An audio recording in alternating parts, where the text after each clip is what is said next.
रक्षक में रक्षक।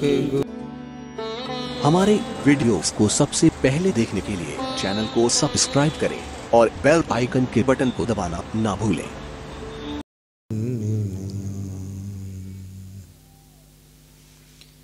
सुतेदाराय और लक्ष्मी पापियों के हरे हो। संत समागम हरि कथा तुलसी दुर्लभ सोई। गुरुदेव तुम्हारे चरणों में शतकोटि प्रणाम हमारा है। गुरुदेव तुम्हारे चरणों में शतकोटि प्रणाम हमारा है। मेरी नैया पार लगा देना, कितनों को पार उतारा है। मेरी नैया पार लगा देना, कितनों को पार लगाया है। गुरुदेव तुम्हारे चरणों में शतकोटि प्रणाम हमारा है। गुरुदेव तुम्हारे चरणों में शतकोटि प्रणाम हमारा है। मेरी नैया पार लगा देना, कितनों को पार उतारा है। मेरी नैया पार लगा देना, कितनों को पार उतारा है। बोलिए सद्गुरुदेव की जय।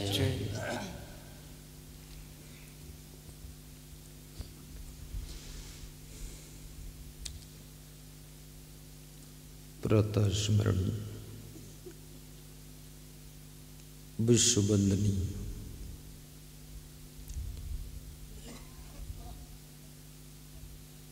सद्गुरु कबीर साहिब की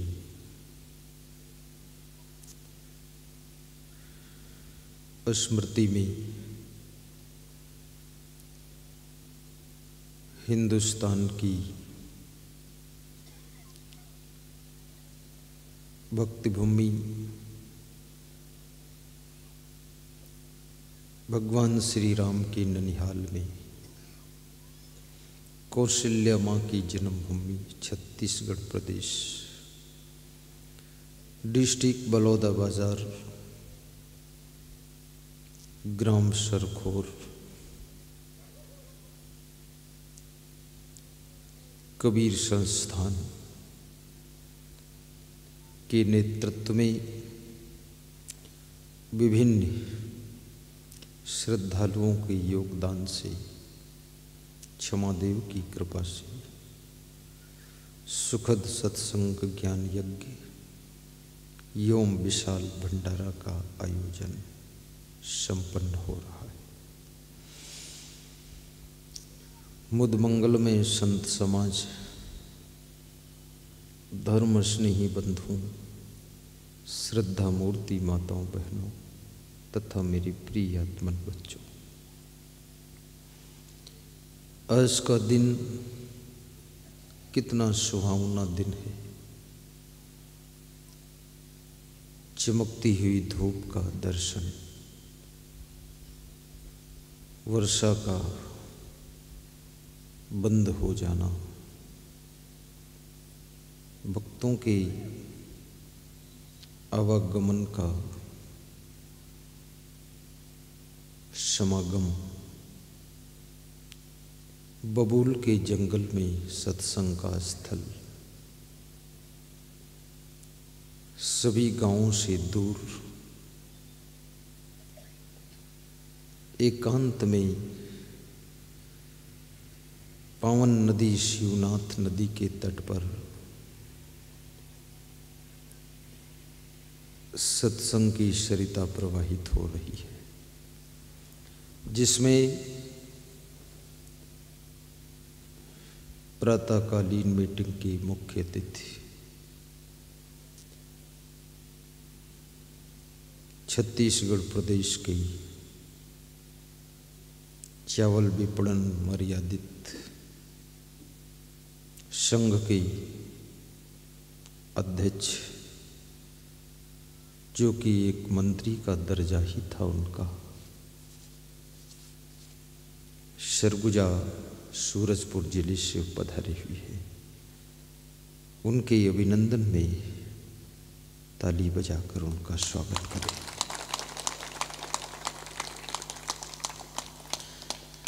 अब सोचते होंगे बाजू में कौन बैठा है, उनके पास इतनी हिम्मत कौन कर सकता है। तो राम के बाजू में तो लक्ष्मण ही बैठ सकते हैं। वो उनके अनुज भ्राता छोटे भाई विराजमान है, उनके लिए भी ताली बजाएं। छोटा भाई क्या नाम? विजय कुमार गुप्ता जी हैं, बड़े सरल निर्मल हृदय के। इस आश्रम के शुरुआती विकास में आज तक सबसे बड़ा योगदान मंत्रिमंडल में यदि किसी का है तो राधा कृष्ण गुप्ता जी का है।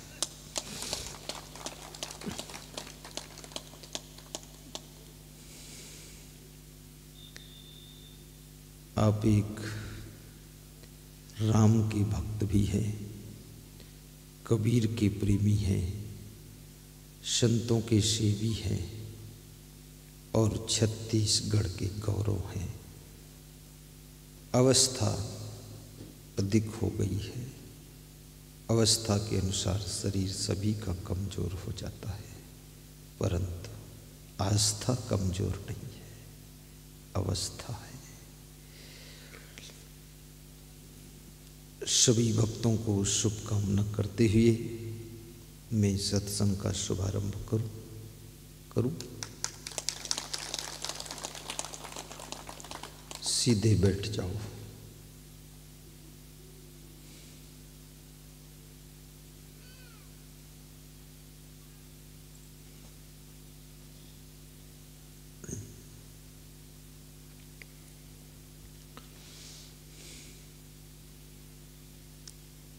सदगुरु कबीर साहिब कहते हैं,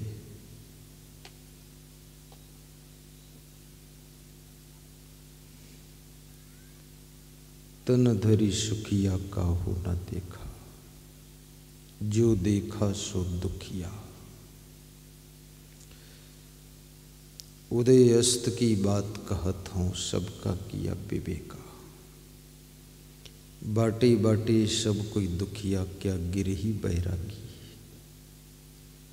सुखाचारित दुख ही के कारण गर्भ ही माया त्यागी। बाटे बाटे यानी अपने अपने रास्ते, जिसकी जो राह है।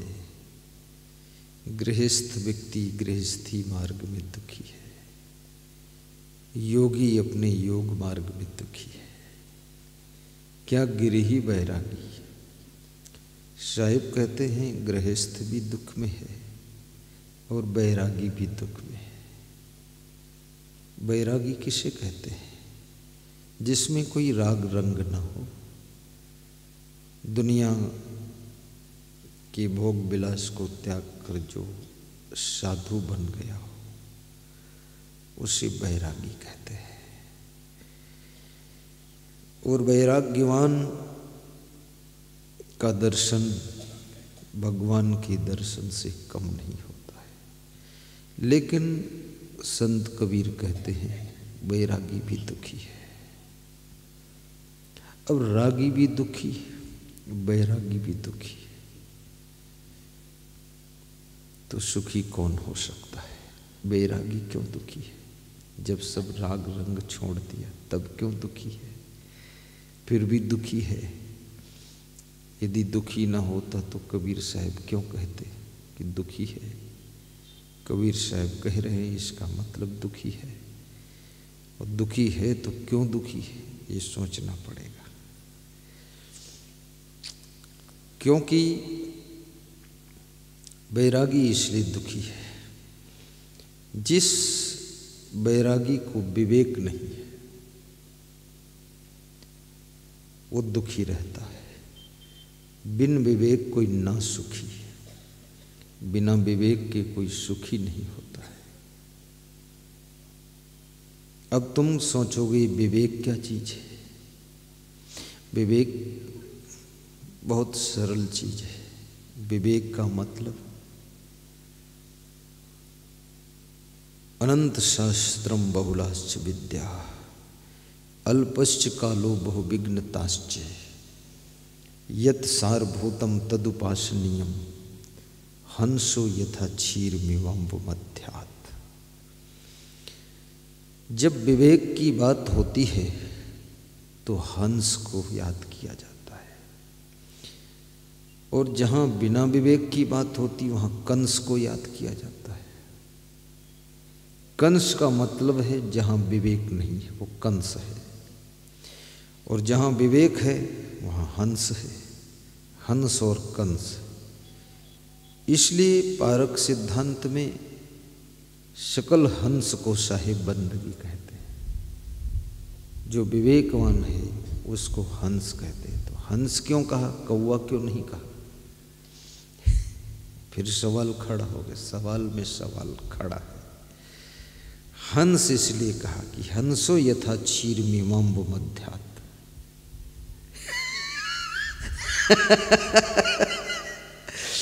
लोग सोचते होंगे बड़ा तर्क सुंदर दे रहे, क्यों म्यों क्यों कर रहे, वो प्रसंग में क्यों है तो मैं क्या करूं। उस साधु को बहुत हंसी आ रही है। उसको इसलिए हंसी आ रही कि वो भी सोच रहा मैं हंस हूं कि कंस हूं कि निर्वंश हूं। वो भी अपनी सेटिंग नहीं कर पाया किस लाइन में हूं। बात सुन रहा, पहली बार सुन रहा, नया नया है चला।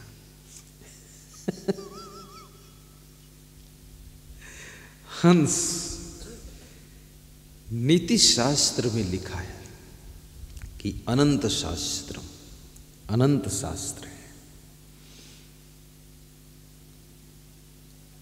18 पुराण हैं, 4 वेद हैं, 6 शास्त्र हैं, 121 उपनिषद हैं, श्रीमद् भगवत गीता है, महाभारत है, और फिर बीजक है, जैन धर्म के तमाम शास्त्र हैं, बुद्ध धर्म के भी शास्त्र है, रामायण भी है। इसमें कितने लोगों की यादगारी में भी नहीं है कि कितने शास्त्र हैं। वो माता जी को कुर्सी पर बिठाओ, 2 कुर्सी डालो, चलो माता जी बैठो, स्टील की कुर्सी दो, उसके साथ 2-3 माताएं, बैठ जाओ बैठ जाओ, घुटनों में दर्द है ना, चली जाओ, 2 चली जाओ, साथ में तो हिम्मत बन जाती ना, क्यों नहीं जाती, उठो मदद करो, चली जाए बेचारी, देखो थक जाते ना, प्रेम बहुत है, शरीर थोड़ा भारी हो गया, उसकी क्या गलती है? गलती शरीर की, भारी हो रहा, थोड़ा खाओ ज़्यादा बढ़ता है। कोई खेत उपजाऊ होते ना, थोड़ी यूरिया बहुत तो भी फसल झड़म भड़म भाग रही। तो किसी के शरीर में बेचारे थोड़ा खाते हैं फिर भी डीएपी जैसा लग रहा है, यूरिया डीएपी बोई गई है। अब ठीक, तुम बैठो, तुम भी चली जाओ उधर, चलो उठो, उठ जाओ, टाइम पास मत करो, गुरुजी की आज्ञा है, तुम शर्माती क्यों हो? तुम्हारे बाप के बाप गुरुजी की आज्ञा, जाओ, चल चल बैठ जा, उठ उठ उठ जा, जा दे, हाँ बोल, छत्तीसगढ़ी बोल, समझ जाएगी। बैठ, चल तू भी जा, जा जा, एक होशियार बन, कुर्सी बैठ, तो अगले साल ज़्यादा कुर्सी आएंगी, खाली पड़े रहेंगी तो अगले साल लगेंगे नहीं। जा, ये बात देखो, जिसको कुर्सी बैठना हो मैं बिठा दूंगा उसको, जिसको कहूँ ना मत जाना, शरीर पतला पतला तो भी जाके बैठ जाए तो मत बैठ। हाँ अब ठीक, बड़े प्रेम से सुनो, कोई बात नहीं, तकलीफ हो रही थी ना। चलो उदयभान सिंह उठो, उधर जाओ, डिस्टर्ब मत किया करो, बैठो उधर कुर्सी पर। गुरदास डॉक्टर उधर जाओ। बस यथास्थान का मतलब क्या होता है, शरीर में तकलीफ हो जाती है, मन में प्रेम बहुत है, दर्द होने लगता घुटना में, कमर में, बैठने में। हाँ, सब आरामदायक घरों की माताएं बहनें सोफ़ा सेट पे बैठती हैं। अब इनको कुर्सी बिठाया हूँ, एक एक सोफ़ा सेट दान करेंगी, अगले साल फिर बैठेंगे। अब उसको और टेंशन हो जाएगी, इससे अच्छा वही बैठते ठीक था। नहीं, दे देगी, उसमें कोई खास बात नहीं है, और दे देना चाहिए, सभी को देना चाहिए। एक एक कुर्सी की कीमत गुरुजी को दे दो, अगले साल सब कुर्सी ही लगवा दे, ये फालतू चिट्टी पिट्टी बिछोने से क्या मतलब है। हाँ, दान कर दो, ये कुर्सी के लिए है, कर दो, मंगाओ नई कुर्सियाँ। और मैं तो उज्जैन में जो आश्रम बनेगा ना, वहाँ 3000 कुर्सी लगवाऊंगा, जिसमें 1000 तो सोफ़ा और 1000 मीडियम जैसी ये स्टील वाली ऐसी, और 1000 साधारण कुर्सी, 3000। और जहाँ तुम बैठो यहाँ तो बिल्कुल बढ़िया गद्दे लगाऊंगा, गद्दे के पीछे गद्दी लगाऊंगा, और लेटे लेटे सुनो ऐसा भी बना दूंगा सिस्टम।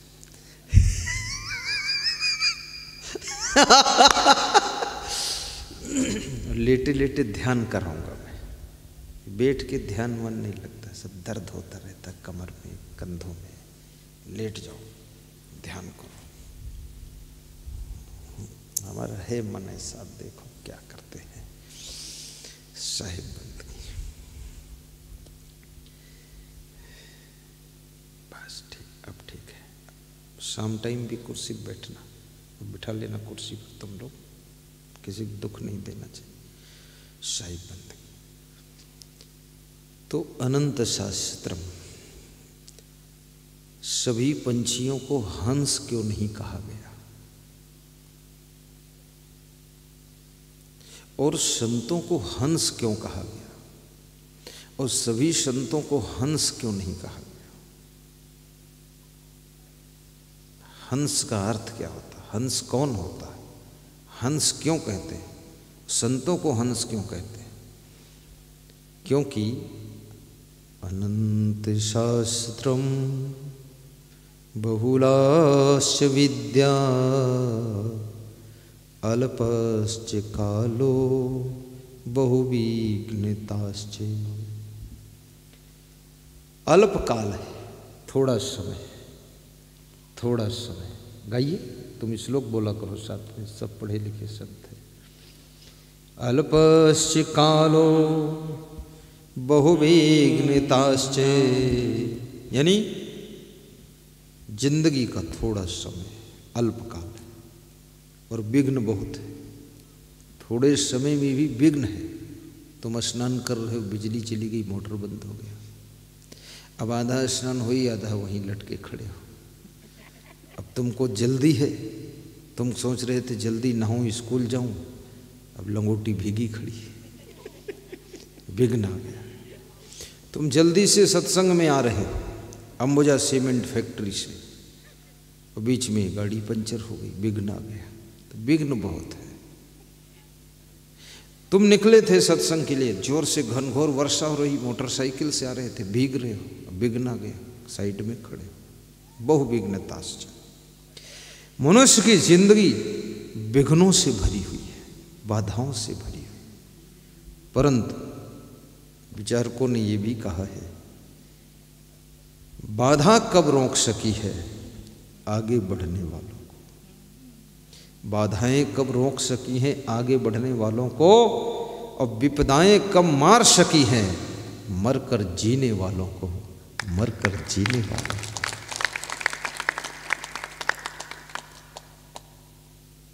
बाधा डिस्टर्ब कर सकती है, लेकिन तुम्हारे लक्ष्य को नहीं बदल सकती है, तुम्हारे उद्देश्य को नहीं बदल सकती। लक्ष्य पर पहुंचने में देर हो सकती है बाधा के कारण, लेकिन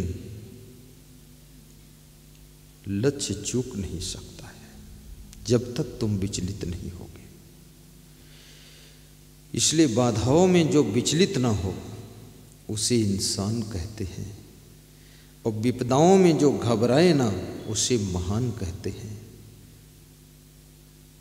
और दूसरों का सामान लेना उसे ईमान कहते हैं, और जो दूसरों की जमीन सामान ले ले उसे बेईमान कहते हैं, और जो दूसरों के काम आए उसे भगवान कहते हैं, और किसी के दर्द को दूर कर दे उसे इंसान कहते हैं, उसे इंसान कहते हैं। साहिब बंदगी बहुविघ्नताश्च यत् सारभूतम तदुपासनीयम् हंसो यथा क्षीरमिवाम्ब मध्यात्। जल और दूध को मिक्स करके रख दो, कौवा आता है तो गंदी चोंच उसमें डुबा करके दूध को और खराब कर देता है, लेकिन हंस कभी गंदगी खाता ही नहीं। हंसा तो मोती चुगे। मानसरोवर हंस का दर्शन करना है तो मानसरोवर जाना पड़ेगा, और कैलाश मानसरोवर में शंकर भगवान का मंदिर है, और ये चाइना देश में आता है। चाइना रांची में मेरा सत्संग था, चाइना बॉर्डर हुमला, एक हुमला मार्केट है, वहाँ से भक्त आए थे, गुरु मंत्र लेकर गए हैं, कह रहे थे कि आपको कैलाश मानसरोवर पहुँचाने में मदद कर सकता हूँ, चाइना दिखाने में मदद कर सकता हूँ। चाइना बॉर्डर पर ही गांव हमारा है, मार्केट है, हुमला मार्केट, तो किसी को जाना होगा तो हमको बताना, मैं पहुँचा दूँगा, लेकिन 1.5 लाख किराया एरोप्लेन से, सीधे यहाँ से उड़ान होगी, फिर काठमांडू से दूसरी उड़ान होगी एरोप्लेन। पहाड़ी यात्राएं बसों से नहीं करना चाहिए। पहाड़ की यात्रा अगर है, खाड़ी की यात्रा है, एक तरफ खाड़ी दूसरी तरफ पहाड़ी और बीच में गाड़ी, तो समझ लो जिंदगी खतरे में है। पहाड़ी टूटे तो गाड़ी पर गिरे, और गाड़ी लुढ़के तो खाड़ी में गिरे, तो तुम्हारी जिंदगी बची कहाँ है। इसलिए कभी जब पहाड़ों की यात्रा हो एरोप्लेन पकड़ लीजिए, क्योंकि जान है तो जहान है, और जान नहीं तो शमशान है, तो जान है तो पैसे फिर कमा लेंगे। इसलिए कैलाश मानसरोवर जाइए तो एरोप्लेन से ही जाइए, एरोप्लेन से ही जाया जाता है। परंतु जब तक वहाँ नहीं जाते हो तब तक हंस का दर्शन तो पंछी के रूप में यहाँ नहीं होगा, परंतु हंस स्वरूपी संत का दर्शन हो सकता है। हंस सकल हंस को बंदगी, ऐसा बोलते हैं। हंसो यथा क्षीरमिवाम्ब मध्यात्। जल और दूध को मिक्स करके रख दो, हंस पंछी आता है तो उसमें से दूध निकालकर पान कर लेता है। दूध बहुत बड़ी बात है, और पानी को छोड़ देता है। लेकिन कौवा दूध और पानी दोनों को पी लेगा, कुत्ता आएगा दोनों पी लेगा। कोई और दूध और पानी को बिलग बिलग नहीं कर सकता, केवल हंस करता है। अर्थात जो मनुष्य सार और सार को अलग अलग करना जानता है, और असार को त्याग करके सार को ग्रहण करना जानता है, उस मनुष्य को भी हंस कहा जाता है, और उसी को सकल हंस बंदगी कहा जाता है। साधु होना चाहिए जैसे सूप सुभाए, सार सार को गही रहे, थोथा दे उड़ाए। थोथा, ये संसार में थोथा भी बहुत है। थोथा का अर्थ क्या होता है? थोथा का मतलब भूसा, भूसा का मतलब भूसी, और भूसी का मतलब भूसी और क्या होता है? कितने मतलब निकालोगे? यानी धान है, धान में क्या सार है ये बता दो, कौन बता सकता है? धान में क्या सार है? चावल, चावल सार है, और भूसी जो है उसकी वो असार है। तो चावल, अगर बैल आता है, भैंसा आता है, धान रखा है, ढेर है, तो बैल धान से चावल निकाल कर खाएगा कि चावल और भूसी सब खा जाएगा? सब खा जाएगा। तो जो सार असार को अलग अलग न कर सके और असार में से सार को निकाल कर ग्रहण न कर सके, वो पशु है। लेकिन मनुष्य अगर धान उसको दे दो तो धान से चावल निकाल लेगा और भूसी छोड़ देगा, और उस चावल को पकाकर उसमें दूध डालकर, शक्कर डालकर खीर बनाकर खा लेगा। इसका नाम मनुष्य है। तो तुम क्या हो? तुम हंस हो रवीश तिवारी, तुम हंस हो। अब हंस हो करके यदि मनुष्य कौवा की तरह आचरण करे, कौवा की तरह खान पान करे, तो फिर उसको हंस नहीं कहते, फिर उसको कंस कहते हैं। कंस, कंस कौन? कृष्ण भगवान का जो मामा था वही कंस। और कौन कंस? एक ही तो कंस हुआ है, और कौन कंस है? तो वो कंस, कंस सत्य और असत्य को नहीं समझता था, न्याय अन्याय को नहीं समझता। जो न्याय अन्याय को समझे ना, सत्य सत्य को समझे ना, गलत सही सब मिक्स कर दे, उल्टा पलटा काम करे, वही कंस होता है। और जो सही काम करे, राइट वर्क करे, वो हंस होता है। सत्य और असत्य को बिलक बिलक कर सके, जिसको यथार्थ ज्ञान हो जाए, उसे हंस कहते हैं। पूरी जिंदगी अगर हंस बन गए, हंस हंस ही हंस सकता है, हंस हंसेगा। क्योंकि जिसकी जिंदगी में सार सार है, वहाँ हंसी खुशी रहती है।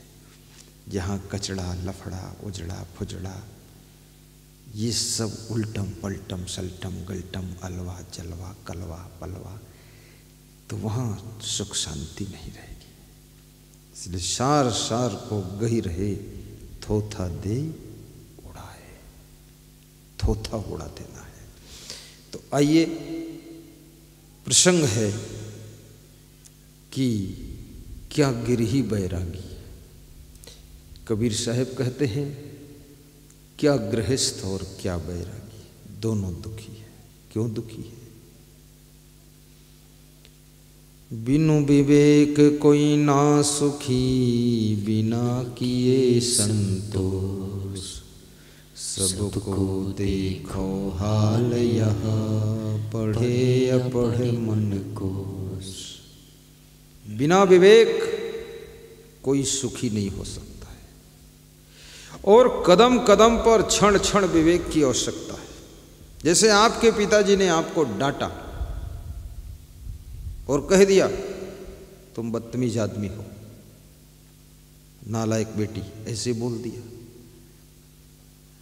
अब तुम्हारे पास यदि विवेक नहीं है तो तुम घर छोड़कर भाग सकते हो उसकी डांट से। विवेक नहीं है तो गुस्सा में जहर पी सकते हो। विवेक नहीं है तो फांसी लगाकर आत्महत्या कर सकते हो। विवेक नहीं है तो तुम नाराज होकर के कभी घर आओगे ही नहीं, फिर छुट्टी, काम खत्म। लेकिन विवेक है तो तुम सोचोगे आखिर मेरा पिताजी है, और पिताजी से ज़्यादा तुम्हारा ख्याल करने वाला कौन है। और यदि पिताजी ने डांटा है तुमको, इसका मतलब तुम्हारे पिताजी तुम्हारे में कोई गलती देख चुके हैं, उस गलती के कारण डांट रहे हैं। तो पिताजी को धन्यवाद दूं, और धन्यवाद न दूं तो कम से कम नाराज न हूं। और पिताजी मुझे अच्छा बनाना चाहते, आगे बढ़ाना चाहते, इसलिए शायद पिताजी डांट रहे हैं। मैं पढ़ता नहीं हूँ, मोबाइल चलाता रहता हूँ, इसलिए पिताजी डांट रहे हैं। मैं फैशन में ही लगा रहता हूँ, इसलिए डांट रहे हैं। माताजी इसलिए डांट रही, मैं कुछ काम नहीं करती हूँ, बस खी फी झी, कुछ काम नहीं की, तो माताजी ने डांट दी। तो नाराज नहीं होना है। तुम्हारी माँ अभी मेरे पास में पिछले गांव में जहाँ सत्संग था भिलाई में, तो एक परिवार आया, बोले बेटी को आशीर्वाद दे दो, इसका विवाह नहीं मिल रहा है, इसको बर नहीं मिल रहा है। तो हमने कहा बर और घर सब मिल जाएगा। हमने उस लड़की से पूछा तुझे भोजन बनाना आता है कि नहीं? बोले हाँ। तो हमने कहा क्या बनाना आता है? बोले दाल चावल सब्जी रोटी। तो हमने कहा तेरे को कचौड़ी समोसा बनाना आता कि नहीं? बोले नहीं आता है। हम कहे तेरा विवाह कैसे होगा? तेरे पति को खाने की इच्छा हो जाए कचौड़ी तो तू कचरागंज खुद मचाएगी। सीख, चल जा उठ यहाँ से, चरण छू, फूल उठा, मस्तक में लगा, अब कचौड़ी बना सीख। किचन में जितने आइटम बनते हैं सब बनाना सीख ले, होशियार बन। ये ना समझ लड़की को पत्नी कौन बनाएगा? कौन बनाएगा? सब कला सीखना चाहिए। काम तो एक समय में एक ही करोगे, लेकिन हजारों कलाएं जब तुम सीख लोगे तब तुम्हारा बहुत बड़ा सम्मान होगा और तुम्हारी योग्यता के कारण तुम्हारा ऊंचा स्थान भी होगा। सीखना चाहिए। मुझे गाड़ी चलाना भी आता, मैं बस चला लेता। बस चलाना आता है, गाड़ियों के सब नाम भी मालूम, पुर्जे कौन कहाँ लगता है। हाँ, सब। बुद्धू बनने से क्या कोई बहुत बड़े गुरु बन जाओगे? बुद्धू बनने से कोई गुरु, जब तुमको कुछ ज्ञान ही नहीं, गुरु क्या बनोगे? ज्ञान होना चाहिए। समझाना भी आना चाहिए, समझाना भी कला है। सफाई शुद्धता भी आना चाहिए, बारीक दृष्टि भी होनी चाहिए कि गंदगी है कहाँ। सजावट करना भी आना चाहिए, साज सज्जा, ये कोई साधारण चीज नहीं। उत्तर प्रदेश को जो पिछले चुनाव में आदित्यनाथ योगी के चुनाव में जो निर्वाचन अधिकारी थे पूरे उत्तर प्रदेश के कमिश्नर, तो बता रहे थे मैंने जिस लड़की से विवाह किया मेरे मित्र की बहन थी। मैं करना नहीं चाहता था, लेकिन मित्र के घर जाता था तो नए नए आइटम वो भोजन बनाकर खिलाती थी, और मैं तो कलेक्टर हो गया। तो मेरे मित्र ने कहा मेरी बहन के साथ तुम विवाह कर लो। अरे मैं कलेक्टर हूँ, आपकी बहन पढ़ी लिखी भी उतनी नहीं है। लेकिन बात सब साइड में होती चली गई तो मेरा मित्र बोला जिंदगी में एक ही काम कह रहा हूँ कि मेरी बहन को आप ले लो, आप कलेक्टर हो, बहन सुखी रहे। बोले तुम्हारी बहन को क्या लूँ, ये तो पढ़ी लिखी भी उतनी नहीं है। बोले जो है सो है, कुछ तो दिखता है इसके अंदर। बोले एक ही चीज दिखती है, ये भोजन संबंधी दक्षिण भारत के सभी आइटम बनाकर अच्छे अच्छे खिला सकती है। बोले तो खाना तो रोज पड़ेगा, तो ले लो ना आइटम वाली को। तो खाली खाने के आइटमों बनाने की कला के कारण उन्होंने उसकी बहन को स्वीकार किया, और आज वो कमिश्नर है उत्तर प्रदेश के। आज उनकी बहन कमिश्नर की जो पत्नी बन जाए तो उसको तो सुविधा से जीवन बीतता है। तो मैंने उनकी पत्नी से पूछा क्या सच है? बोले सच भी है, और आज भी सब बनाने की कला मालूम है, खेती करने की कला मालूम है। बोले 1 एकड़ चना मैंने लगाया है गुरुजी, देख लो। उनकी पत्नी ने गाय पाला हो। आपकी कलाएं आपको आगे बढ़ा सकती है, इसलिए सिलाई करना भी सीखो, कंप्यूटर चलाना भी सीखो, मोबाइल का भी थोड़ा नॉलेज रखो, सेटिंग करना सीखो, मैनेजमेंट सीखो, अरेंजमेंट सीखो, डिसिप्लिन करना सीखो, कंट्रोल करना सीखो। जब कहीं दंगा होता है तो हर कलेक्टर जिले को कंट्रोल कर नहीं पाता, उसके लिए जिस कलेक्टर में कंट्रोल करने की कला ज़्यादा है स्पेशल उसका रातों रात ट्रांसफ़र करके वहाँ पहुँचाया जाता है और फट से कंट्रोल करता है। कानपुर में हिंदू मुस्लिम दंगा हो रहा था, जो कलेक्टर वहाँ था वो कंट्रोल नहीं कर पा रहा था, रातों रात ट्रांसफ़र हुआ, दूसरा कलेक्टर भल्लर नाम का कलेक्टर आया, तो उसने सब गलियों में टेंट हाउस वालों को बोला सब हेलोजन लाइट ऊपर को लगाओ, छत के ऊपर, छत पर जो खड़े लोग दिखने चाहिए, सब लाइट लगवा दी। और छत पर से लोग पत्थर ईंट चलाते थे, नीचे पुलिस वालों की लग जाती थी ईंट पत्थर। अब नीचे पुलिस चल रही, वहाँ अंधेरा है, और ऊपर छत वाले जो उजाले में दिख रहे हैं। एक रात में कंट्रोल कर दिया उसने, पूरा पकड़ लिया सबको। ये बुद्धि सबके पास नहीं होती है, इसलिए ज़्यादा कलाकार बनो।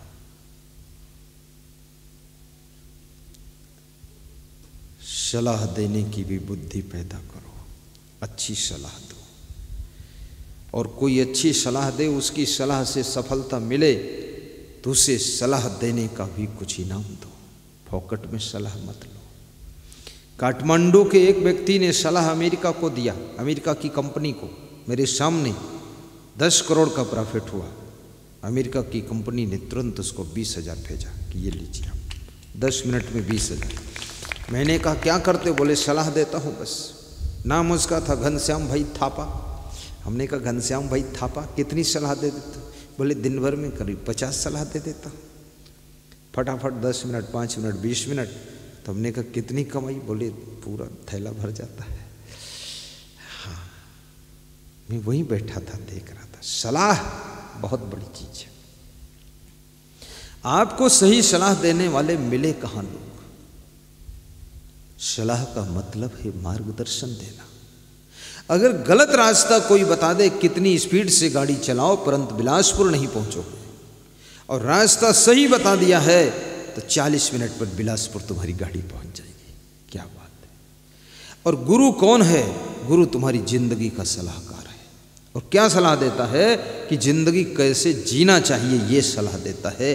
परिवार में कैसे रहना चाहिए, समाज में कैसे रहना चाहिए, और दुनिया की बुराइयों से कैसे बचना चाहिए, और ये जीवन किस लिए मिला है, इसका उद्देश्य बताने वाला गुरु होता है। इसलिए गुरु को हम नमस्कार करते हैं, धन्यवाद देते हैं।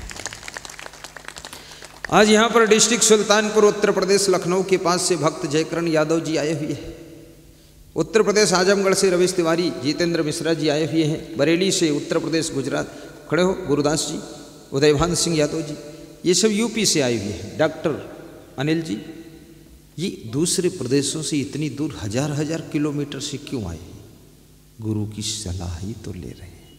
वाणी सुन करके जिंदगी को मोटिवेट करना है, जिंदगी को चेंज करना है, और ये जिंदगी में जो परिवर्तन आएगा, यही परिवर्तन इनके घर में सफलता और शांति प्रदान करेगा। बैठ जाइए। गुरु तरह तरह की सलाह देता है। गुरु कभी कह देता है कि तुम अपने पिता से कुछ भी जवाब मत देना, चुप। बोले अब चुप रहूंगा, ये मामूली सलाह है, सारा काम बन गया। गुरु बोल देता तुम माँ के पैर छूना रोज, ऐसे छूने का मन नहीं होता था, लेकिन गुरु की आज्ञा हो गई, अब छू लेते हैं। याद रखना,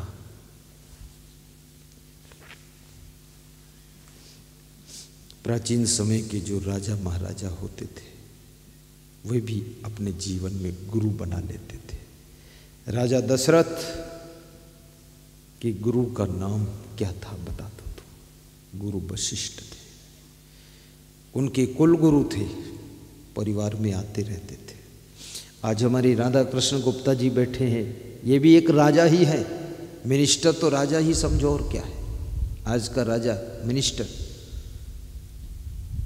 ये बहुत बड़े भक्त हैं, इनके पास भी गुरु है, और गुरु ये मेरे को भी गुरु मानते हैं, और भी गुरु को गुरु मान लेते हैं। जैसे राम ने विश्वामित्र को भी सदगुरु मान लिया था, लेकिन भरद्वाज जैसे गुरु के चरणों में भी जाकर ज्ञान लिया था। वाल्मीकि के पास भी ज्ञान लिया था, अत्रि मुनि के पास भी ज्ञान लिया था। गुरु ये नहीं कहता तुम कहीं ज्ञान ना लो। पेड़ पौधों से भी ज्ञान लेना चाहिए, पशु पक्षियों से भी ज्ञान लेना चाहिए, और कीड़े मकोड़ों से भी ज्ञान लेना चाहिए। चींटियों से भी ज्ञान प्राप्त कर सकते हो। सीखने की इच्छा है तो तो चींटियाँ संगठन में काम करना सिखाती हैं और मधुमक्खियाँ फूलों के रस को मधुरस बनाना सिखाती है। और याद रखना, इस सृष्टि का कण कण हमको शिक्षा दे रहा है, सभी ज्ञान दे रहे हैं। ज्ञान लेने वालों की कमी हो सकती है, ज्ञान देने वालों की कमी नहीं हो सकती है। तुलसीदास की पत्नी ने ही तुलसीदास को ज्ञान दे दिया था, विचार करो आप। और आपकी पत्नी क्या कम ज्ञान देती है? लेकिन सुनता कौन है? हर पत्नी की यही कंप्लेन है कि मेरे पति जी हमारी सुनते ही नहीं। तो मैंने कहा क्या बहरे हैं क्या? ना बहरा है ना गूंगा है, तो फिर क्यों नहीं सुनता है? किसकी सुनता? बोले पड़ोसियों की सुनता, मेरी सुनता नहीं। आपकी पत्नी भी आपको ज्ञान दे रही है, आपका पति भी ज्ञान देता है। वो कहता है कि अपनी सासू से बात ना लड़ाया करो। ये मामूली ज्ञान है, बहुत बड़ा ज्ञान है। लेकिन कौन मानती है पत्नी? सासू से बात ना लड़ाए। जो मान लेती है उसका घर स्वर्ग बन जाता है, जो नहीं मानती है उसका घर कुरुक्षेत्र महाभारत की लड़ाई का केंद्र बन जाता है। इसलिए ज्ञान आपका पूरा परिवार ही ज्ञान दे रहा है, बच्चे भी ज्ञान देते हैं। सरलता का ज्ञान, नम्रता का ज्ञान बच्चे भी दे रहे हैं, सब ज्ञान ही दे रहे हैं।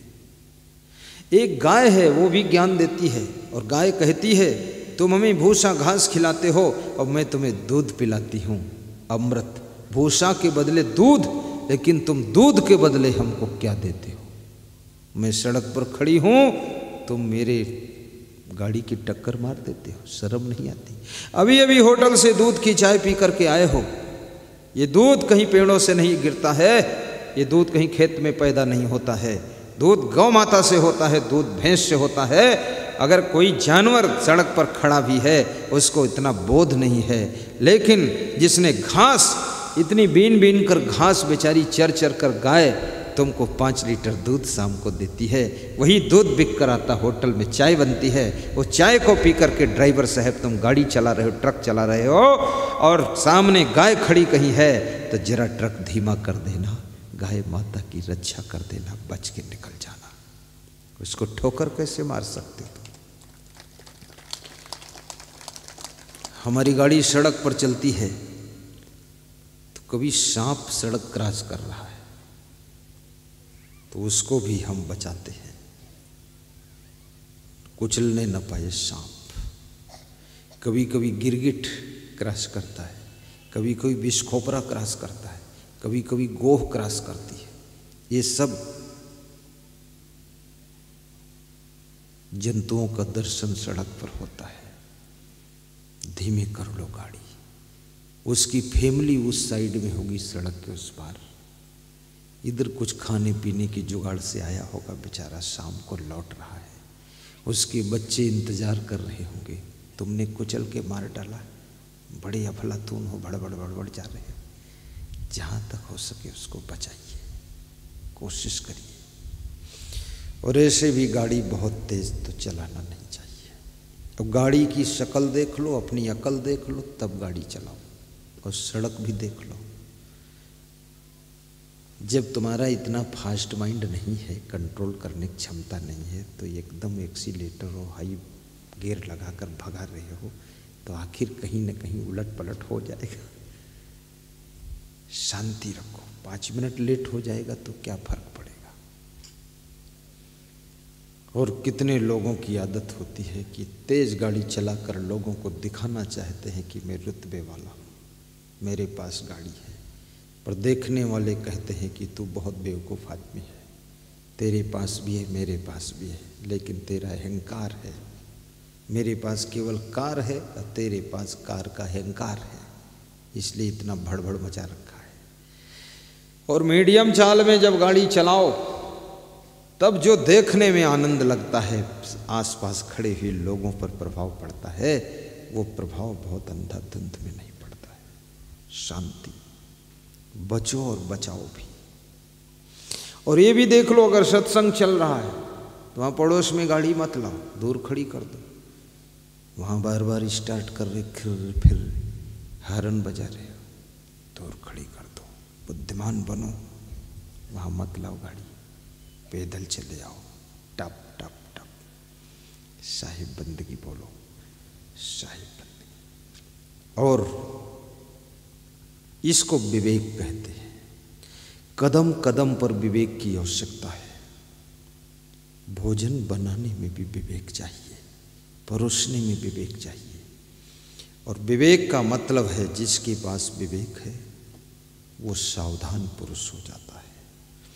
और सावधानी ही आपकी जिंदगी के दुख को सुख में बदलती है। असावधान व्यक्ति हमेशा दुखी रहेगा। तो कबीर साहब कहते हैं, क्या गिरही बैरागी, गृहस्थ भी दुखी है क्योंकि उसके पास विवेक नहीं है। साधु भी दुखी है क्योंकि साधु के पास भी विवेक नहीं।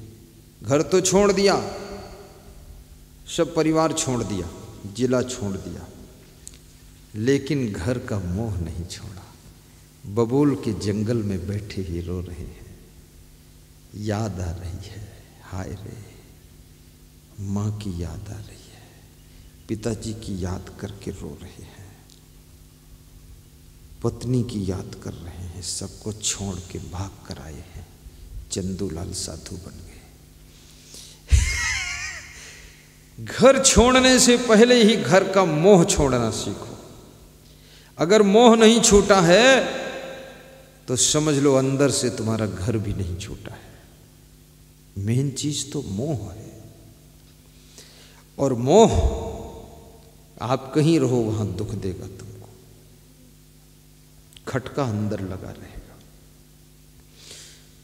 घर छोड़ के साधु भेष बना लिया, लेकिन क्रोध नहीं छोड़ा, बिल्कुल आग बबूला।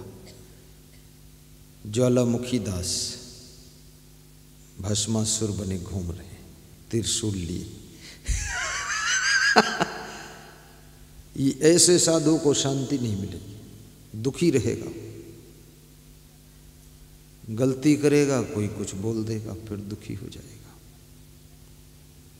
सहनशीलता भी होना चाहिए। क्रोध भी छोड़ो। और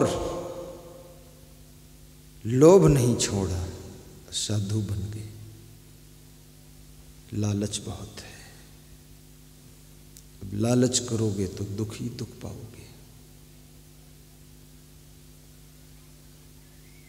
इसलिए घर छोड़ा है पर नशा नहीं छोड़ा। कितने साधु तो बहुत नशा करते हैं, खूब गांजा पीते हैं, खूब भांग खाते हैं, अफीम भी खाते हैं, बीड़ी सिगरेट भी पीते हैं और पुड़िया भी खाते हैं। ऐसे भी साधु है। और कितने साधुओं में भी मछली भी खाते हैं। अरे पुड़िया तो छोड़ो, मछली पर जुटे हुए। एक आश्रम में मैं गया तो साधु मछली काट रहे थे, तो मैंने अपने साधुओं को भेजा कि ये आश्रम है, जाओ देखो जरा, जहाँ चलते हैं, आज टाइम है। तो वहाँ गए तो साधु हमारे नाक मुंह सिकोड़ते हुए आए। तो हमने कहा नाक मुंह क्यों सिकोड़ रहे हो? अरे बोले वहाँ तो मुँह ऐंठ के बताए, वहाँ तो मछली काट रहे हैं। कौन काट रहा? बोले साधु लोग काट रहे हैं। तो हमने कहा आपके लिए नाश्ता बना रहे हैं, चलो ना। अरे बोले मछली उछली हम नहीं खाते, हम तो वहाँ जाएंगे नहीं, आपके जाने योग्य नहीं है। हमने कहा चलो स्टार्ट करो गाड़ी। निपट गए महाराज, छुट्टी। मछली खा रहे हैं। ये साधु का भोजन नहीं है। गृहस्थ को भी मछली नहीं खाना चाहिए। मांस मत खाओ, अंडा मुर्गा मत खाओ। अभी चाइना में बहुत मांस खाते हैं, सांप खाते हैं चाइना के लोग। सांप, छिपकली, गिरगिट, कुत्ता, बिल्ली। चाइना में कुत्ते का मांस भी बनता है, बिल्ली, सुअर, चमगोदड़, चिमगोदड़। चिमगोदड़ से रोग फैल गया, कुछ नाम है कोरोना वायरल। खूब बीमार हुए हैं लोग। अब सुप्रीम कोर्ट से सरकार आदेश मांग रही है कि 20,000 लोग जो कोरोना वायरल से प्रभावित हैं, संक्रमित हैं, उनको मारना पड़ेगा। 20,000 आदमियों को मारने का आदेश मांग रहे हैं कि 20,000 लोगों को मार डालना पड़ेगा, नहीं तो वायरल फैल जाएगा, सब मर जाएंगे। क्यों? चिमगोदड़ खाया। आखिर 20,000 चिमगोदड़ खाने में 6 महीना लगा, और चिमगोदड़ से जो संक्रामक रोग फैला है, वायरल फैला है, कोरोना नाम रखो चाहे टोरोना रखो तुम, लेकिन उसी पाप का फल है। चिमगोदड़ तुम्हारी गर्दन तो नहीं काट सकता है, लेकिन चिमगोदड़ को मारने से इतना पाप लगा है, उसकी प्रताड़ित आत्मा ने श्राप दिया है, तो ऐसा वायरल फैला है कि आधा चीन उसकी चपेट में चल रहा है, विश्व के कई देश चपेट में आ रहे हैं। उसी पाप का फल है। खाओ चिमगोदड़, चिल्लाओगे कोरोना, चिल्लाओ खूब। मांस खाने से बहुत वायरल फैलता है, बीमारियां फैलती है। हमारा तुम्हारा आहार, चावल बनाइए खाइए, दूध पीजिए, खीर खाइए, सुंदर जितना मीठा बनता है, मावा का मीठा, यहाँ मावा बोलते हैं, खोवा मावा, दूध से जो मावा बनता, क्या बनता?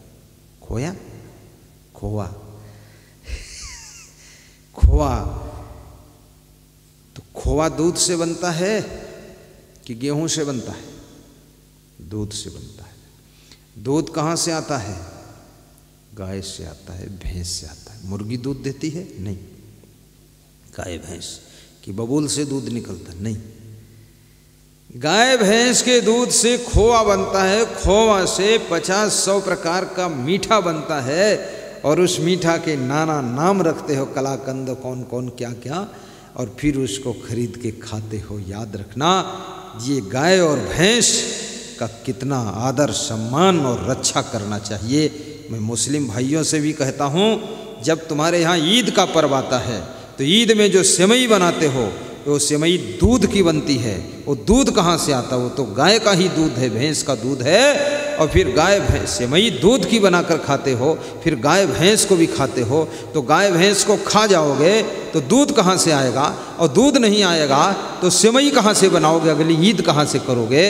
अरे बुद्धिमान प्राणियों, गाय और भैंस की पूजा कीजिए। मुसलमान दास, अब मत खाना गाय भैंस को, दूध की सेवई बनाकर खाते रहो।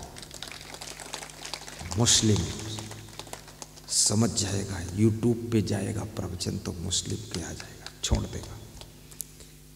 कैसे खाते हो तुम? इसका नाम विवेक है। ये विवेक, हमारे खान पान में भी विवेक होना चाहिए। श्री कृष्ण कहते हैं, नास्ति बुद्धि अयुक्तस्य न चायुक्तस्य भावना न चा अभावयतः शांति अशांतस्य कुतः सुखम युक्ताहार विहारस्य युक्त चेष्टस्य कर्मसु युक्त स्वप्नौ बोधस्य योगो भवद दुःखः शक्नोति है या सोढ़म प्राक शरीर विमोक्षणात् काम क्रोधोद्भवम वेगम सह युक्ता स सुखी नरः। कृष्ण कहते हैं, जिसका आहार विहार यथा योग्य है, युक्तता पूर्ण है, अर्थात विवेक पूर्वक है। क्या खाना है, क्या नहीं खाना है, कितना खाना है, क्या छोड़ देना है, और किस उम्र में कितना खाना है। जब वृद्धावस्था आ जाए, कमजोर हो जाए शरीर, तो वो चीज़ें खाइए जो आसानी से हजम हो जाती है। फिर ज़्यादा मीठा खाओगे तो शुगर हो जाएगी, और शुगर एक ऐसी बीमारी है जो आपके शरीर में लगा हुआ दीमक का रोग है, बहुत खतरनाक बीमारी है। इसलिए मीठा कम खाइए, और हंसिए भी, ना हंसने से भी शुगर, बैठे रहोगे तो भी शुगर बढ़ेगी। तुम बिल्कुल मीठा ना खाओ, बैठे रहो, शुगर हो जाएगी। आप टेंशन करोगे तो भी शुगर हो जाएगी। इसलिए व्यायाम भी जरूरी है, उससे कंट्रोल हो जाएगी। और पसीना निकल आए शरीर से, और ज़्यादा ये ऐसी गंदी चीज़ें खाओगे, कैंसर भी हो जाएगा।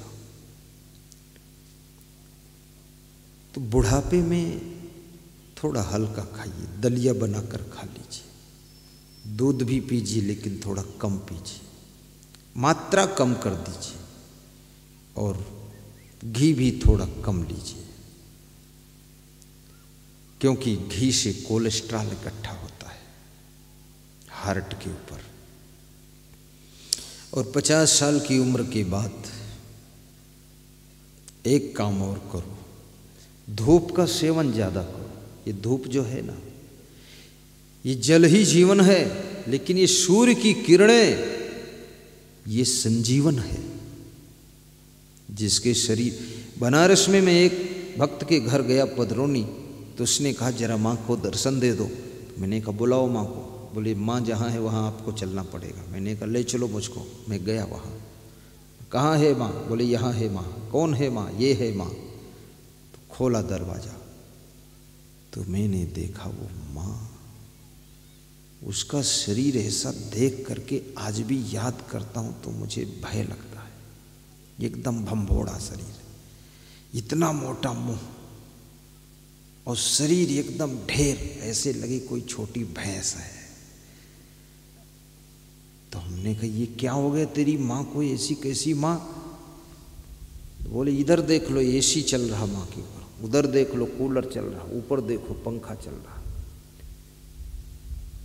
बोले 1 मिनट एसी बंद करता हूँ ये माँ बहुत चिल्लाती, गुस्सा करती है। हमने कहा इसको खाट सहित उठा लो यहाँ से, धूप में डाल दो 6 घंटे तक। अरे बोले ये तो 6 घंटे, ये 6 मिनट धूप में नहीं बैठती है। धूप न लगने से उसके हड्डी के सब जॉइंट बर्बाद हो गए। धूप न लगने से उसके त्वचा का जो कलर है वो सब भदभदा हो गया, सब फूल गया, शरीर भंदू हो गया, और उठ भी नहीं पाती, चल भी नहीं पाती, पड़ी रहती है खाट पे। 10 वर्ष पड़ी रही। घर वालों का काम भी सब बिगड़ गया उसको उठाते बिठाते। तो बोले इसको आशीर्वाद दे दो अच्छी हो जाए। तो मैंने ऐसा मंत्र पढ़ा कि ये मर जाए। 6 महीने बाद वो मर गई, फोन आ गया। हमने कहा बस खत्म, झंझट फालतू।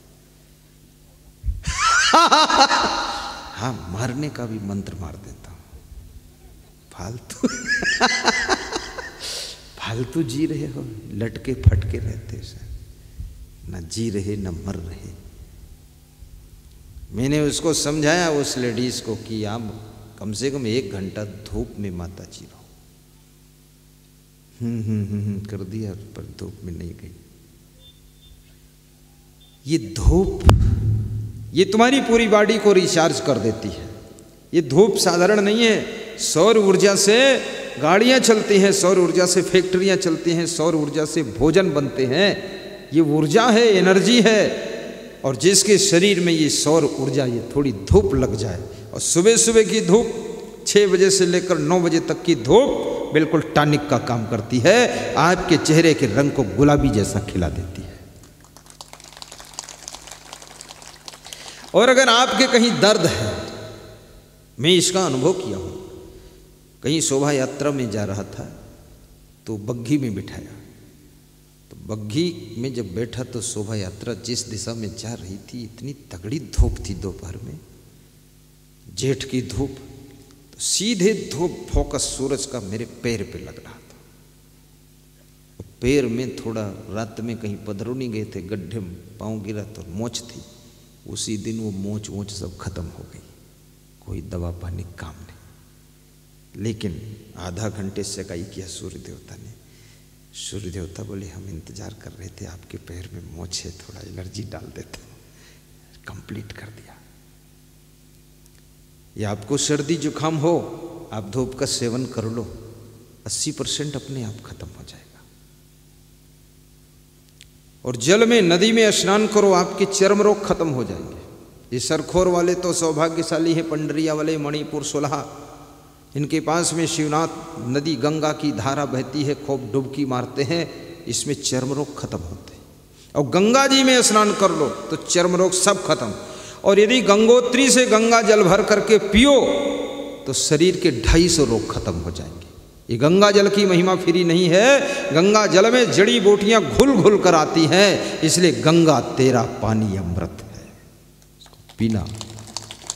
ये साधारण नहीं है गंगा जल। अभी हमारे लिए एक भक्त गंगा जल, डॉक्टर है, बहुत बड़ा डॉक्टर, कह रहे थे गंगा जल का आपके लिए इंतजाम करवा रहा हूँ। हमने कहा मिनरल वाटर, बोले सब बेकार उसके सामने। हमने कहा ये जो छन फिल्टर वाटर बोले रहे फालतू, गंगोत्री से गंगा जल, मैं तो पूरे हिंदुस्तान में देश विदेश जाता हूँ, वहाँ बोले उसका इंतजाम हम करेंगे। किस तरह आपके, बोले गंगा जल में भोजन बनना चाहिए आपका, और गंगा जल ही पियो। तो हमने कहा अरे वाह, मैं तो आज तक कभी पिया ही नहीं, लेकिन अब पीऊँगा मैं भी। कब पीऊँगा? 1 फरवरी से 17 फरवरी तक हरिद्वार की पवित्र भूमि पर कुंभ मेला होने जा रहा है, जो 14 जनवरी से प्रारंभ होगा और 27 अप्रैल को समाप्त होगा। लेकिन वहाँ 1 फरवरी से 17 फरवरी तक अपना कैंप लगेगा। वहाँ गंगोत्री से गंगा जल मंगा करके 17 दिन पीकर उसको आजमाऊंगा भी कि गंगा जल का क्या प्रभाव है। बहुत बड़ा प्रभाव है, और यदि वो प्रभावशाली हमको फील हुआ तो फिर गंगा जल मंगा करके बोतल में भर भर कर बेचूंगा भी। बिक्री करना पड़ेगा, इतनी दूर से लाने में ट्रांसपोर्ट खर्चा रहेगा, शिटिंग कर दूंगा। यहाँ गंगा जल मिलेगा, सब लोग ले जाओ 10-10 लीटर 20-20 लीटर, उसी में भोजन बना कर खाओ, बहुत फायदा करेगा। और फिर अगर शूट कर गया ना तो वहाँ आश्रम बनाऊंगा फिर मैं, कहाँ? हरिद्वार में गंगा जी के पास, और तुमको बुलाऊंगा वहाँ, 1 महीना वहीं रहो, गंगा जल ही पियो, गंगा में नहाओ, गंगा में रहो, गंगा में गंगा और सत्संग की गंगा, तो मन भी चंगा, सब ठीक हो जाएगा। हाँ, वहीं बुला लूँगा आपको। छोड़ो सरखोर, निकलो उधर 1 महीना के लिए। कितना कम श्रोता था जब प्रवचन प्रारंभ हुआ है, अब देखो तो कितना श्रोता आ गया है। बताइए गुप्ता जी, है संख्या बढ़ गई ना? विजय कुमार, ए विजय मुस्कुराओ, विजय भाई। साहिब बंदगी बंद करूं कि और सुनो? शाम मीटिंग फिर होना है सत्संग है, तो शाम को नहीं सुनोगे क्या? इसमें भूख भी लग गई बहुत लोगों को। अरे मलेच्छ राम सरपंच, क्या बात है सरपंच साहब, बहुत अच्छा। सरखोर में प्रेम भी बहुत मिला हमको, अपनापन मिला यहाँ पर। खैर एक चीज तो मैंने देखा, छत्तीसगढ़ के जो भी नर नारी हैं वो करुणावान है। करुणावान समझते हो? प्रेम के भाव में प्रभावित होकर उनकी आंखों में आंसू भी छलक जाते हैं। छत्तीसगढ़ प्रदेश की ये परिभाषा है। तुमको पता है कि नहीं पता है? हमको पता है। छत्तीसगढ़ प्रेम में रो लेता है। उस प्रदेश का नाम छत्तीसगढ़ है, जहां प्रेम में आंसू टपटपा जाते हैं। और मैं किसी गांव से विदा होता हूं तो कभी कभी माताएं बहनें कहती हैं, गुरुजी दया मया बनाए रहे। ऐसे बोलती है।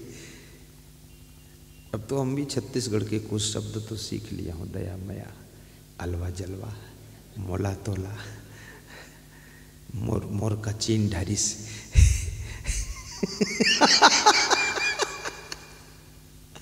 बहुत दिन हो गए छत्तीसगढ़ आते आते मुझको, लगभग सन 97 से आ रहा हूँ परमानेंट। ऐसे सन 1989 में भी आया था मैं यहाँ, पर केवल कोरबा रुका था बस, फिर वापस चला गया था। मुझे आइडिया नहीं था छत्तीसगढ़ का, तो मैंने पहली बार इतने सुंदर तालाब देखे। तो तालाब में मैं बहुत स्नान किया, और तैरना आता नहीं था तो उसमें डूब जाता था। तो डूब जाता था तो पानी नाक में चला जाता था, तो बहुत सर्दी जुकाम बुखार हो गया पहली बार, लेकिन अच्छा लगता था। तो जब सर्दी जुकाम हो गया तो मैं लौट गया। फिर छत्तीसगढ़ में करीब करीब 8-10 साल नहीं आया, और फिर मैं 97-98 में आया था। तब से लगातार अब तो छत्तीसगढ़िया ही हो गया हूँ मैं, छत्तीसगढ़िया हम भी हो गए, क्योंकि आश्रम है तो छत्तीसगढ़ी हो ही गया। हो गया कि नहीं? बिल्कुल हो गए। और मैं आपको भी बुलाऊंगा जहाँ हमारा तपस्थली आश्रम है, नेपाल बॉर्डर। इसमें से कुछ भक्त जा चुके हैं वहाँ, जो गए हैं वे खड़े हो जाए जरा। ये गए हैं, और 1 2, वाह अच्छा आप लोग भी गए, वाह कमाल है, साहिब बंदगी। ईश्वरलाल, गणेश गए हो? हाँ ठीक है। ईश्वरलाल तुम भी गए हो? ठीक है, वाह बैठो। देखो कुछ लोग गए हैं, ये क्यों गए थे? पता लगाने गए थे वास्तव में असली गुरु है कि नकली गुरु है। हाँ पता लगा के साहिब बंदगी साहिब।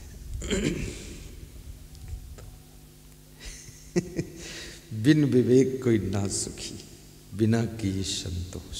ये दो चीजें आज पकड़ लेना आज के सत्संग में। एक तो बोलो तो विवेक पूर्वक बोलो, भोजन करो तो उसमें भी विवेक करो, और सो तो भी विवेक पूर्वक सो, और किसी से दोस्ती करो तो विवेक पूर्वक करो, और किसी से लेन देन करो उसमें भी विवेक पूर्वक करो,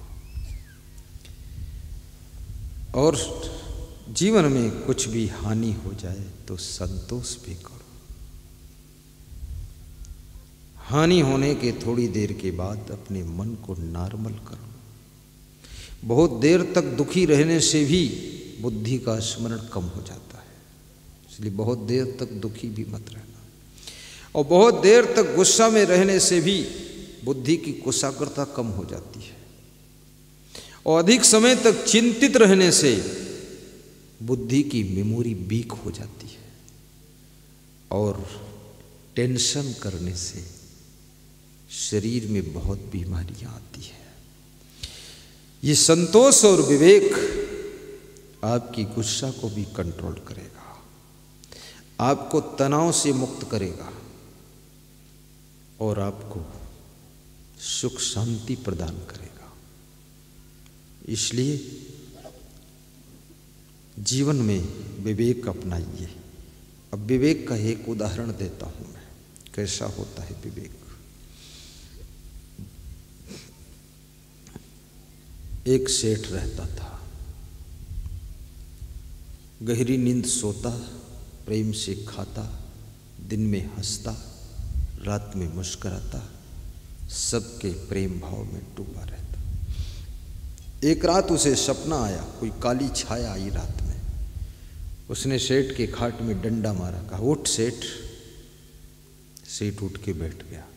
सेठ ने कहा क्या है?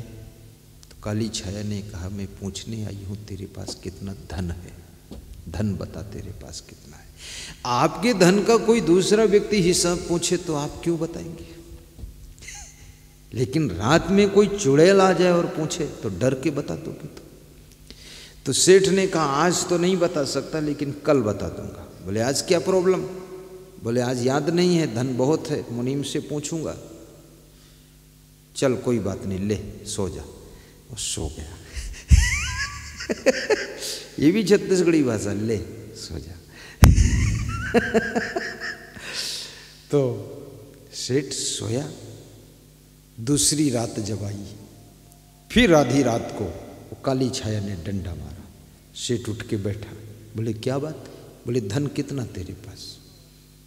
बोले मुनीम ने बताया है इतना धन है कि मेरी जिंदगी भर खर्च करूं तो भी खत्म नहीं होगा, मेरे बेटों की जिंदगी भर भी वो धन खत्म नहीं होगा। बोले ठीक है, इसीलिए तू निश्चिंत सोता है? बोले हाँ, जब मेरी जिंदगी भर के लिए, मेरे बेटों की जिंदगी भर के लिए इतना धन है तो चिंता किस बात की? तो इस काली छाया ने कहा कि तेरे बेटों के बेटों की जिंदगी का क्या होगा, तुझे कुछ है फिक्र? तेरे बेटों की जिंदगी भर के लिए है, तेरी जिंदगी भर के लिए है, लेकिन तेरे बेटों के बेटों की जिंदगी का क्या होगा, उसके लिए भी इंतजाम कर। इतना कह करके वो छाया गायब हो गई। सेठ की नींद हराम हो गई। बेटों के बेटों की जिंदगी की चिंता हो गई। और वही वो छाया ये मनुष्य मात्र के ऊपर यही प्रभाव डाल कर गई है। इसलिए हर मनुष्य को अपने बेटों के बेटों की जिंदगी की चिंता रहती है, उसी में नींद किसी को सही आती नहीं है, बेटों के बेटों की चिंता।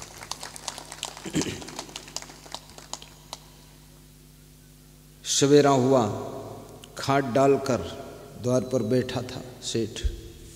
उदास था, चिंतित था। आपके मन में कोई बात हो तो आपके चेहरे पर झलकने लगती है। उसी समय मित्र एक आया, उसने उदास देखा अपने मित्र को। मित्र ने कहा, इतना उदास पहली बार देख रहा हूँ, बात क्या है? बोले,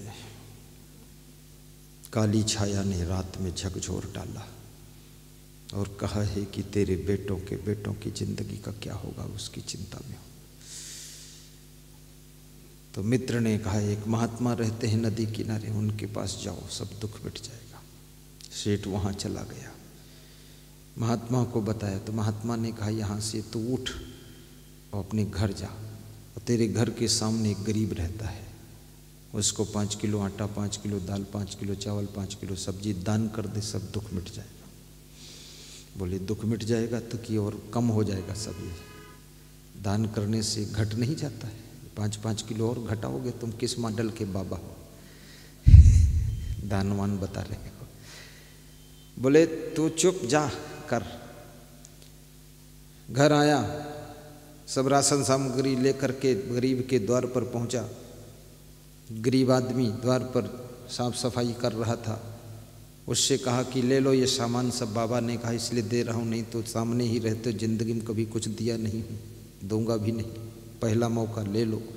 तो उसने कहा, मैं अपनी पत्नी से पूछ लेता हूँ। पत्नी से पूछा कि सामने के पड़ोसी सेठ जी आज राशन देने आए हैं, 5 किलो आटा, 5 किलो दाल, 5 किलो चावल, 5 किलो सब्जी, ले लूँ कि न लूँ? तो पत्नी ने जवाब दिया कि अपने घर में आज भर के लिए है, कल के लिए तो मैं रखती ही नहीं स्टॉक, वापस कर दो उनको। पति ने आकर बताया, आप वापस ले जाइए, मेरी वाइफ ने मना कर दिया है, वो बोल रही आज भर के लिए है, कल के लिए हम रखते नहीं। सेठ जी वापस लेकर गए और दिमाग से सोचने लगे, जिसके घर में केवल आज भर के लिए है वो भी हंस रहा है, और मेरे घर में तो मेरी जिंदगी भर के लिए है, बेटों की जिंदगी भर के लिए है, अब मैं रो रहा हूँ, चिंता कर रहा हूँ, मेरे जैसा मूर्ख कौन होगा? बेटों को भाड़ में जाने दो, अपनी आनंद मचाओ बस। सेठ की चिंता टूट गई, विवेक पैदा हो गया। उस संत ने ये दान करने को इसीलिए कहा था कि वहां से विवेक पैदा होगा। जब किसी को तुम दान देने लगो, वो दान न ले, तो दान करने वाले का बहुत बड़ा अपमान हो जाता है, धक्का लग जाता है कि अरे ये ले नहीं रहा। और तुम किसी से दान मांगो और दान न दे तो तुमको धक्का लग जाता है कि अरे हमने इतना हिम्मत करके दान मांगा, दिया नहीं। इसलिए दान कोई दे रहा हो तो ले भी लेना चाहिए, और दान कोई मांग रहा हो तो दे भी देना चाहिए। आपके गांव में, क्षेत्र में कोई बहुत बड़ा समागम हो रहा हो, उसके लिए कोई दान मांग रहा हो, चंदा मांग रहा हो, हंसते हंसते सहयोग करिए, क्योंकि इतने बड़े समागम को तुम अकेले नहीं कर सकते हो, लेकिन कोई हिम्मत करके खड़ा हुआ है तो उसको सहयोग तो कर ही सकते हो, थोड़ा सा सहयोग।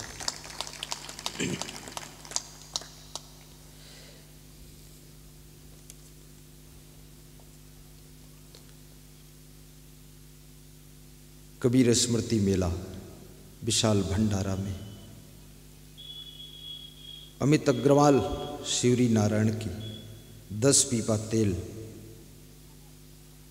और 5 कुंटल चावल भेजा है। देखो कहाँ शिवरी नारायण कहाँ के लिए भेजा है, क्यों भेजा है? आपके भोजन भंडारा के लिए। दिगंबर साहू ने 10 कुंटल चावल भेजा है। क्या बात है, कितना खाओगे तुम? दमादम मस्त कलंदर, छको माल। ये भी शिवरी नारायण के हैं। सीताराम उमेश सरखोर, इन्होंने 11,000 रुपये प्रदान किया। त्रिलोक राजपूत परपोड़ा, खड़े हो जाओ, 5100 रुपये इन्होंने प्रदान किया। ये रहते हैं बेमेतरा जिले से, वहाँ से आकर 5100 प्रदान कर दिया। और एक डब्बा ड्राई फ्रूट यहाँ मिला था, पता नहीं कौन ले गया उसको। हाँ, ड्राई फ्रूट है, कोई पीछे भी खोल के खा लेगा पर कोई नहीं खाएगा, चिंता मत करो बैठो। जनक दास कौरबा 1 कुंटल शक्कर बोरी, जलेबी जिसकी आज सुबह बनी थी। कितने लोगों को जलेबी मिली सुबह? जलेबी नहीं बनी तो क्या बना? खाली शक्कर फाँकना पड़ेगा हैं? वो बूंदी बनी, बूंदी बूंदी, हाँ बूंदी में डाल दिया, चलो बन जाए कुछ। शंकरलाल शर्मा रायपुर 3500 रुपये, महेश राम साहू 2100 रुपये कोरबा, शिव प्रसाद साहू सरखोर 2100, राम प्रसाद पटेल 2100, ये सरखोर के हैं। लाल पटेल मणिपुर 1000, राम प्रसाद पटेल 50 किलो चावल भी। संतराम टंडन गुरुजी 500 रुपये, टीकाराम साहू बोहरा 1100, धमतरी जिले से भी दान आया। शंकरलाल साहू जांजगीर 1100, लखेपाल जी बलौदा बाजार 5100, लखेपाल सेठ जी है ना, वो सेहत वाले हैं, मोटे हैं, 5100, यहाँ आ जाते तो 1100 देते, वहीं से दे दिया, अच्छा रहा। अनिल पांडे लवन पत्तल और दोना पूरा, अनिल पांडे लवन से।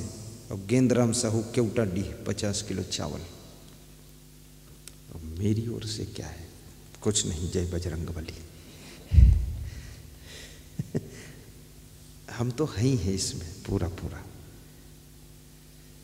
जो भी कम पड़े वो सब हम दमादम।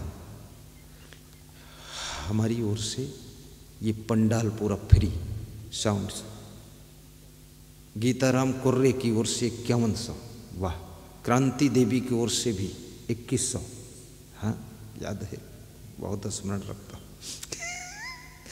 और ये सारा सिस्टम सरखोर के लिए फ्री कर देता पूरा। अब ये सब लाओ सिस्टम तो 1 लाख तो लगेगा ही, है कि नहीं? ये सब फ्री, ये ट्रक फ्री, प्रचार वाहन फ्री, हम भी फ्री, दक्षिणा कोई तय ही नहीं, सब फ्री फंड फोकट। सब निःशुल्क कर दिया हमने। और सरखोर के लिए अगली बार यहाँ पर डोम लगाएंगे हम लोग। क्या डोम? डोम का मतलब क्या होता है? बड़ा वाला मंडप, 100 फीट चौड़ा और 350 फीट लंबा, और बीच में कोई नहीं खंभा। अब पानी बरसेगा फिर भी नहीं आएगा, वाटर प्रूफ पंडाल। अगली बार इरादा है वो लगाने का, ऐसा साहिब बंदगी। और ये कभी मत मानना कि गुरुजी का प्रोग्राम है, गुरुजी आपके मेहमान हैं। और ये तो सौभाग्य है सरखोर की धरती का, मणिपुर की धरती का, पंडरिया, चौंदरा, सोलहा, जो आजू बाजू गाँव है, लवन, बलौदा बाजार। और ये देन है राधा कृष्ण गुप्ता जी के इस आश्रम को बनाने में। यहाँ जब बंजर ज़मीन थी तब भी आप आए थे, और यहाँ के लिए आपने मुख्यमंत्री रमन सिंह से जो है 10 करोड़ रुपये दिलवाया है, नदी की पिचिंग करवाई है, रोड करवाई है, 11,000 वोल्ट की लाइन स्पेशल मंगवाई है, और पैसे भी दिलवाए हैं, बिल्डिंग भी दिलवाई है। ये सब दिलवाने वाले ये राधा कृष्ण गुप्ता जी बैठे।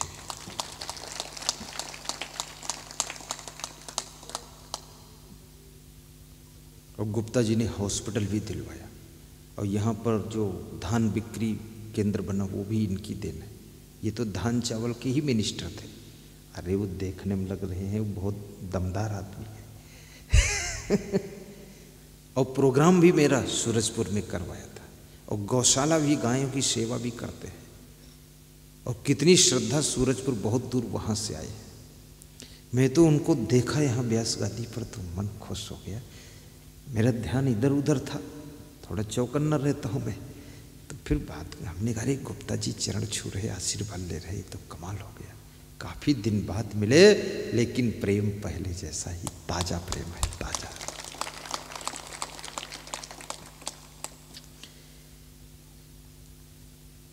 मेरे को सूचना मिली है कि सबके लिए भोजन भंडारा तैयार हो चुका है। सूचना इस डिब्बे से आती है, पेटी के अंदर से, इसलिए इधर ही देखता हूँ।